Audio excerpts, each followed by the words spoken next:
Hey everybody, Barry here again. If you have a project car, if it's recently finished, if you have it finished in the last couple of months and are now driving it, be sure to watch this video. I'm going to do something a little bit different today. I'm not actually working on anything, but I wanted to touch on a subject that I haven't really seen in a lot of videos, and that is an inspection after you build a project. This is Desperado, in case you don't know. It's a 2003-ish Silverado with an Escalade conversion front to rear. It's all-wheel drive with a 10.5-to-1 compression 6-liter, and it has a GT45 turbo on it. We'll go over that in a little bit. I spent the last 2 years collecting parts and building this truck, and I'm happy to say that it is in the final stages. I've actually been driving it since pretty much the beginning of this summer, and I think it's time to go over the entire truck. I know there's a couple small issues, so I want to go over how to completely nut and bolt your project car to make sure that nothing fails after a little bit of time driving it, because things do loosen up. Sometimes you might miss a bolt. This truck was down to the absolutely bare frame. There was nothing, not one bolt left in the frame, and I built it up from there. So with such a big project, there is possibility to miss something. And you don't want a tie rod coming loose while you're on the highway. So what I'm going to do today is touch every bolt. I've got a paint marker here, so every bolt that I check, I'm going to put a little tick on so that I know I've already checked it. Also, I'm going to give it just a complete look over, make sure there's no fluid leaks, no exhaust leaks, anything like that. This is absolutely detrimental. I did the same thing on the rat rod a couple of years ago after I built it, and I found 2 lower control arm bolts that had worked their way loose, or maybe I didn't tighten fully, and that's the makings of a bad time. Now I've got the truck up on a lift, but you can easily do this without a lift as long as you have a jack and use some jack stands. Get up and under it. You're just tightening bolts. This is not actually doing any work today. I am going to remove all the tires, but first, before I do, I'm just going to give them all a good turn just to make sure there's no crazy noises. Nothing like that. No brake noise. No ball joint wear. Just going to give it a little shake. And just to make sure that the brakes are not stuck or anything. Now it's time to pull the wheels off and do a complete check over. If you notice the angle on that front tire, that's because I have dropped keys on it. And with the suspension at full droop, it really kicks the top of the tire out. And the spacers just kind of add to that. You don't necessarily have to remove the wheels to do this, but you can see that from this one angle, you can see probably 10 bolts. We've got a CV axle nut here, the 2 upper control arms, the upper ball joint. Steering box bolts, there's 3 of those. The sway bar bushings here, the sway bar link here, lower control arm bolts, lower ball joint, shock bolts. There's a whole lot here that we can just access through the wheel well, so it makes it much easier to have that wheel off. Also, we can inspect the brakes. As you may be able to plainly tell, these are not new brakes. They don't look new. They're actually not that great. I probably should replace them. But new brakes for this thing would probably cost me like $500, and I just didn't have it at the time, so I found the best used brakes that I got off of vehicles that I bought. And I know somebody's going to come in and say, you shouldn't put used brakes on your project.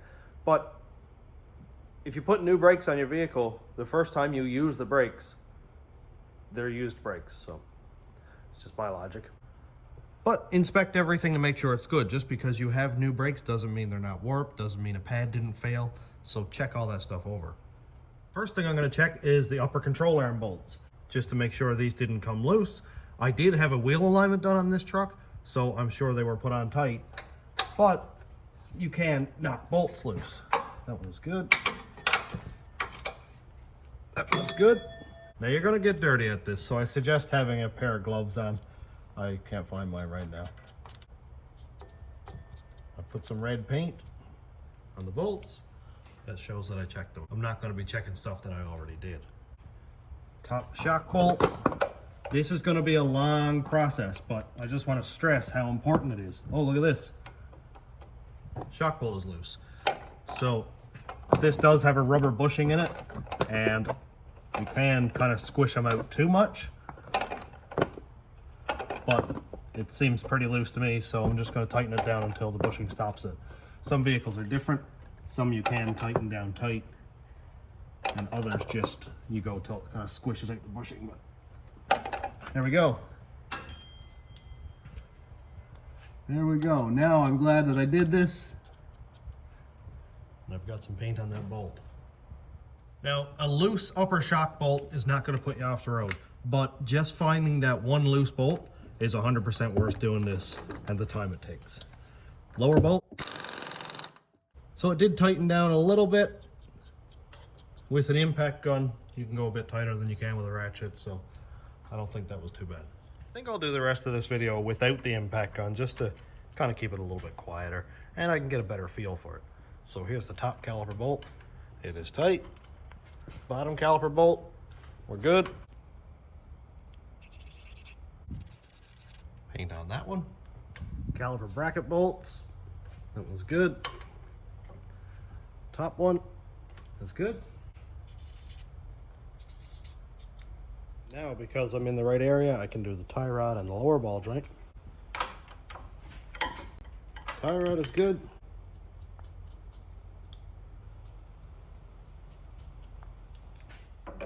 I've got sleeves welded to my inner tie rod jam nut so that it doesn't bend the tie rod, because this thing is putting out a bit of power. Okay, that one's good.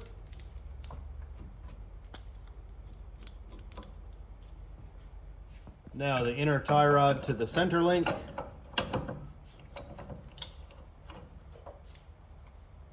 It's good. On the upper ball joint right here, I have a castle nut with a cotter pin through it. I'm not going to pull it apart. I'm just going to slide my wrench on over it, see if it can be tightened, and we're good. Next up, sway bar link. So it needs to be tightened down a little bit. Not too serious. It could be pushing, squishing out, or just maybe I forgot to tighten it up. Now this would be easier to do on the floor, but I'm just going to do it kind of like this, just to make sure that torque is where it's supposed to be. There we go. Axle nut is good. And while I'm here, I'm going to torque these wheel spacers again. Good. There we go. All right, now we can plainly see.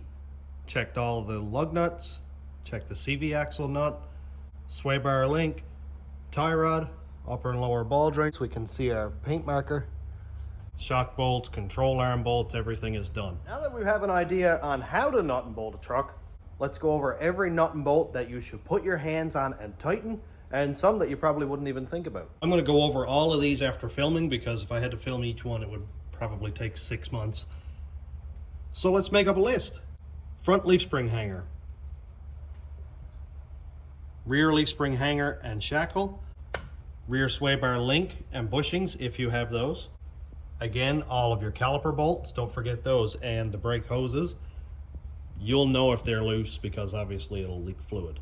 If you had any of this bracketry off the bed here, make sure to check those, make sure they're tight. If they're loose, you will have cracked body panels, or it will elongate these holes and just cause more damage. Your bed bolts, there are 8 in this truck. 2 in the front, 2 in the rear. Your leaf spring perches, these actually came loose on me one day, and every time I'd go from park to reverse, I would get a big clunk, and it was because the rear differential was actually rotating because it was loose. These are common to loosen up, especially if you reuse them, they have a tendency to stretch. Check your rear upper and lower shock bolts. Trailer hitch bolts, those I don't have to explain to you what could happen if they were loose. That would be the bolts going into the frame, and if there are any bolts going up into the bumper, and of course the bumper itself. I should add that this isn't only for safety. Obviously that's the #1 reason, but not the only reason. Another one is annoying clunks, squeaks, rattles. If you have a leaf spring shackle bolt loose, it will clunk, squeak, and rattle all at the same time, and it will drive you absolutely insane trying to look for that issue. So it's better to get that out of the way initially before it becomes a problem. Any tailpipe clamps, bolts, hangers, make sure all that is tight. Gas tank strap bolts, you don't want your tank falling out. Drive shaft bolts is a big one. It's very easy to be mocking up a rear end, mocking up a drive shaft, a transmission, bolt your drive shaft in, finger tight, and then never take it apart again, but also it never be tightened down. Another one right here would be torsion bar mounts. I replaced these torsion bar mounts, so that means I had them unbolted and bolted new ones in, just to be sure. Make sure they're good and tight. Something else to look at right here. I can see a problem already. I'm missing a lower cab mount bushing, and it looks like it may have just kind of broken or fallen out. These were, of course, used cab mounts, so I'm gonna have to buy a new one. And the same thing over here. That'll cause a clunking. This is all things that you think, yeah, I made 100% sure that they were tight when I put them on. But did you? Are you 100% sure? Are you 100% sure that the transmission mounts are all tight? That the transfer case to the transmission itself is tight? Sometimes you can be in a rush while you're putting these things together and miss something. It's easy to do that with such a big project. And it's not that you're doing anything wrong, it's just double checking. Front drive shaft bolts, any exhaust manifold bolts. Look for leaks like this here in a clamp. And other leaks like my oil filter here that seems to be leaking. Lovely. Also, a transfer case output shaft seal or tail shaft seal. This one is leaking. You can see right here it's wet on the bottom. These are all small problems right now. A seal is not a big deal. It's $30, $40, but if this thing leaks out completely, you're talking $1,000 transfer case. Get ahead of that stuff. I've got a little front differential weep right there by the looks of it. Yep, a little bit of a drip. I don't know if that may be coming off the engine, but I do have a feeling that it's coming out of that pinion seal itself. Of course, any cross member bolts, literally every bolt that you see, just check it. Even if you never had it apart, just to be sure, because somebody else may have had it apart at some point, and they may not have tightened it down, especially if you're buying used parts or scrap vehicles, that kind of thing. Right up here, we have front differential mounts. I didn't do the CV axle bolts on the other side, so I will do those. Any clamps, like my turbo drain right here. And always check the front end gear, especially on these 99 to 06 Chev trucks with the steering gear, because these center links here, the pitman arms go bad, the idler arms go bad, that kind of thing. And it's always good to check those periodically. Another leak that I seem to have, I'm sure you can spy it out by now, is that steering box up there. It looks like the sector shaft or the input shaft has a leak in it right there, so I'll probably end up buying another steering box.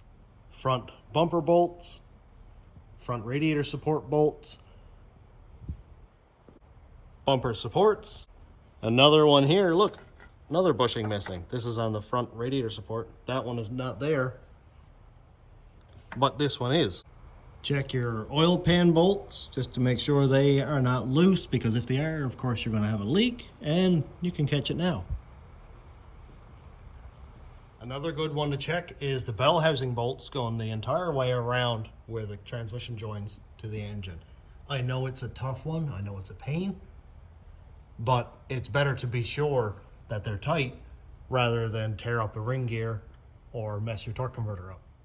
But I wanted to go over everything just to make sure that every bolt is looked at, every bolt is touched, make sure there's no seal leaks, exhaust leaks, broken lines, fuel lines, brake lines, make sure nothing is chafing, things like that.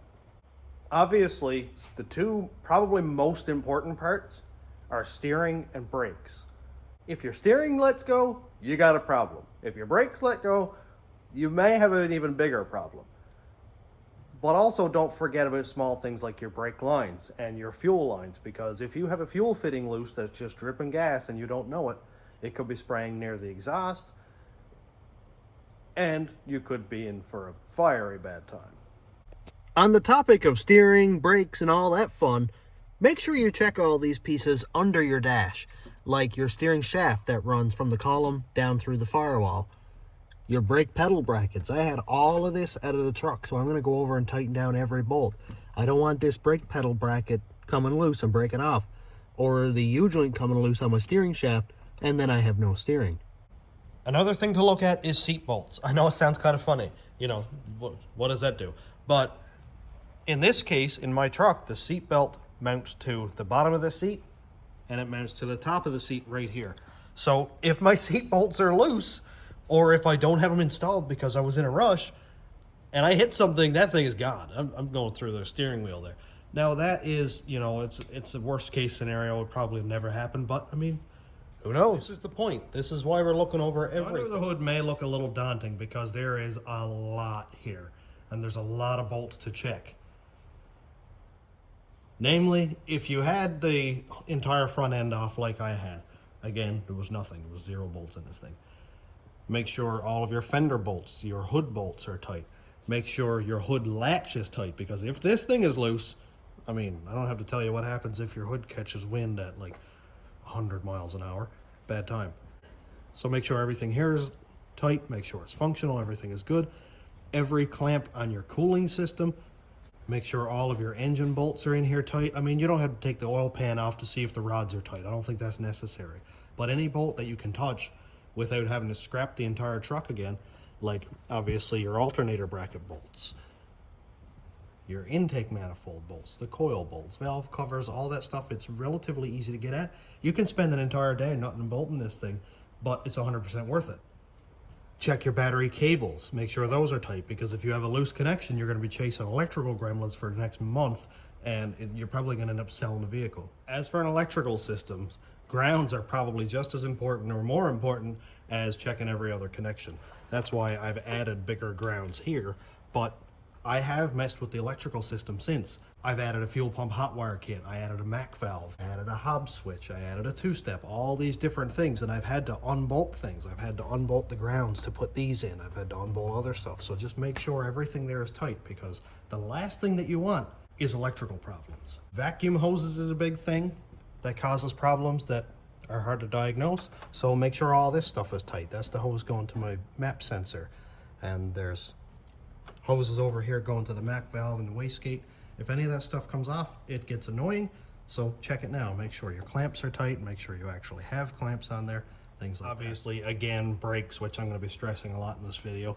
Make sure all of your lines here are good. Make sure nothing is touching. Make sure it's not chafing. Lines aren't vibrating, anything like that. Obviously, look for any leaks at all. Make sure your fluid level is up. That would indicate a leak, or you've got brakes that are worn down a lot. If you're turbocharged like this, you know, make sure all of your clamps are tight, because nobody wants a charge tube blowing off mid-run and then you've got no boost, and it's more of an annoyance than anything, but it's there. Check it. Put a ratchet on it. I know this seems like a lot, and I know it's annoying, and nobody wants to put aside a whole weekend checking bolts and making sure everything is tight, but I would almost guarantee you that you will find one issue. I mean, I found like 3, and I just did a walk around doing a video. And it's not issues that'll put me off the road right away, but new cab mount bushings. Obviously, I need those. I found a sway bar bushing that was a little bit loose that would have absolutely cause a knocking noise. So it's 100% worth doing, and it's peace of mind. After I finish this weekend, I won't have any worries at all. Especially with the amount of power this thing is making, and going the speed limit, it's nice to know that this thing is solid. And yes, I know I do need to paint it. That'll be a this winter thing. Back here at the rear, there's not a lot. You know, make sure your tail light bulbs are all working. Obviously, your headlight bulbs up front. Make sure your tailpipes are not going to fall off. And your tailgate bushings, all that stuff. Everything here will cause a clunk or a noise. And, I mean, if your latches are not bolted on properly, your tailgate could fly off, and that could ruin somebody's day. I really wanted to make this video mostly to motivate myself to nut and bolt this thing, and to motivate, hopefully, you guys to do the same thing. Because nobody wants to spend 1, 2, 3 years, $30,000, $40,000 on a project car, only to have a tie rod be loose, and you're in a ditch and all your money is gone. And, well, hopefully you don't kill somebody. So with that, I'm going to finish up. Just wanted to add that if you guys have any questions, comments, concerned, if you have any suggestions on pieces that I missed, that I or somebody else could check over, please comment it. That'd be great. I'm always open to learn, and hopefully we can all help each other. So I hope this helped. Thanks for checking out the channel. Thanks to my YouTube members, patrons, and subscribers. If you want to check out my Patreon, it's patreon.com/stationroadratrods. YouTube members link is down here. And thanks for watching. Have a great day, everybody.